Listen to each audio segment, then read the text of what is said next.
Hey, beautiful people. Are we not living through a time that requires radical truth,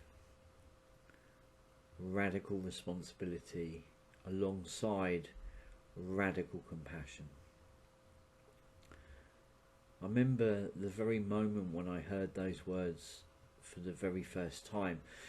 There I was, sitting in the weaver's chair alongside the altar, and I was just about to light a candle on the altar. It was a Monday morning, and I remember I was listening into the day, listening into the beginnings of a whole new week and a whole new day. And my intention was just to listen into the energy that was out there within the collective. I was feeling, this deep sense of unrest, and it was showing up in the work that I was doing.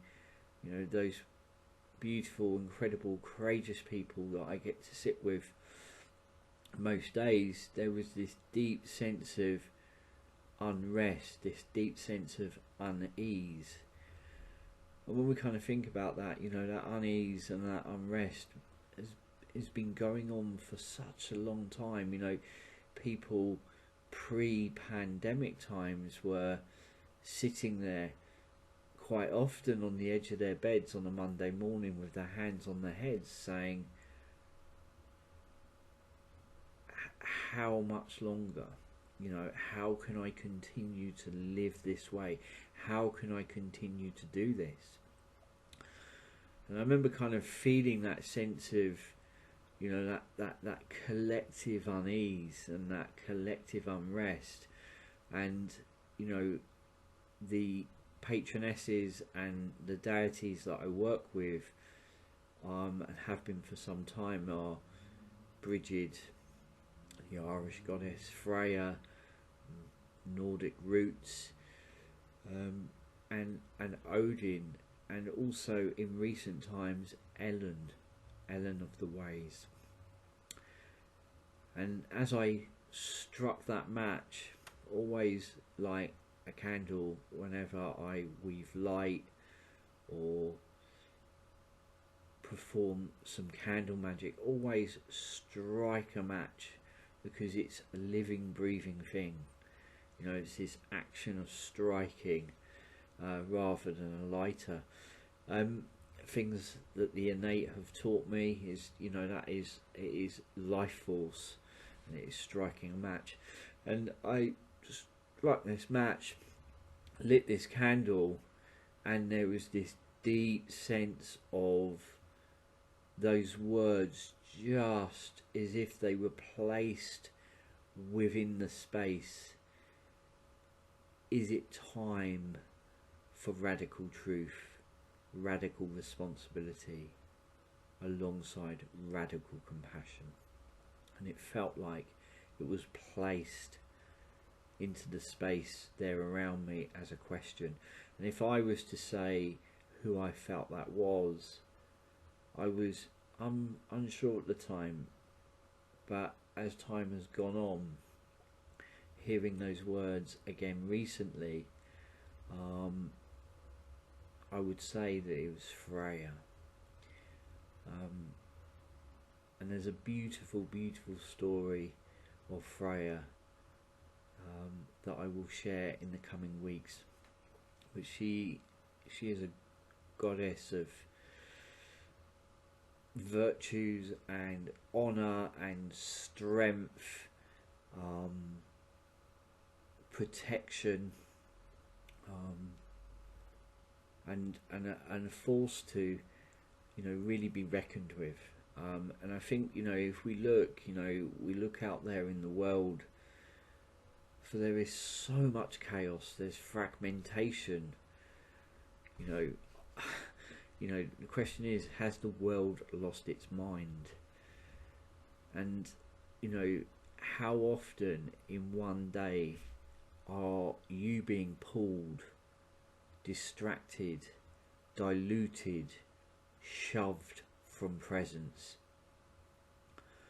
You know, as I say, as I lean into that collective consciousness, what is showing up every day when I sit down with people, there is this subtle, heavy blanket slipping over the collective consciousness, anchored in fear, triggering you into fight and flight.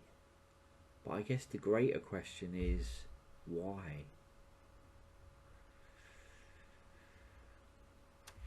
And that noise out there is getting louder.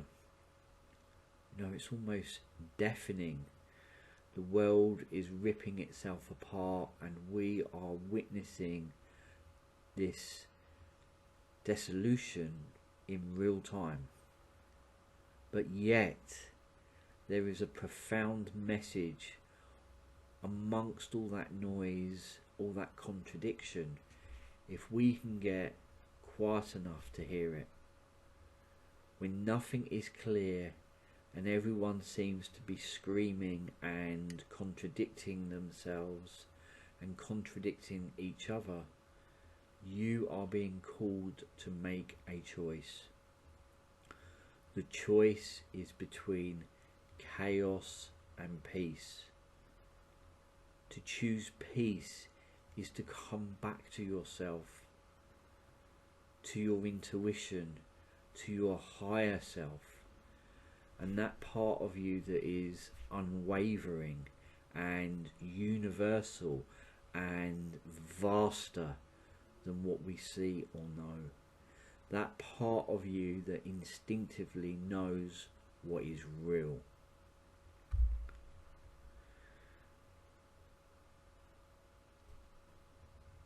Now, one way we can begin to tend that is to bring ourselves back, and it's not as easy as it sounds, but it's something that we can cultivate, it's something that we can nourish, it's something that we can nurture each and every day by bringing ourselves back to the awareness behind the thoughts, that part of us that observes, and also to root ourselves, which is beyond grounding. Rooting ourselves is absolutely rooting ourselves into the ground and building and nourishing and solidifying those roots, that we become an anchor within that storm. We become that lighthouse on that island. And something that Spirit said, and I think it's a quote out there, but something Spirit said that always strikes a chord, is a lighthouse does not go running around the island looking for ships to save. A lighthouse stands within the centre of the island.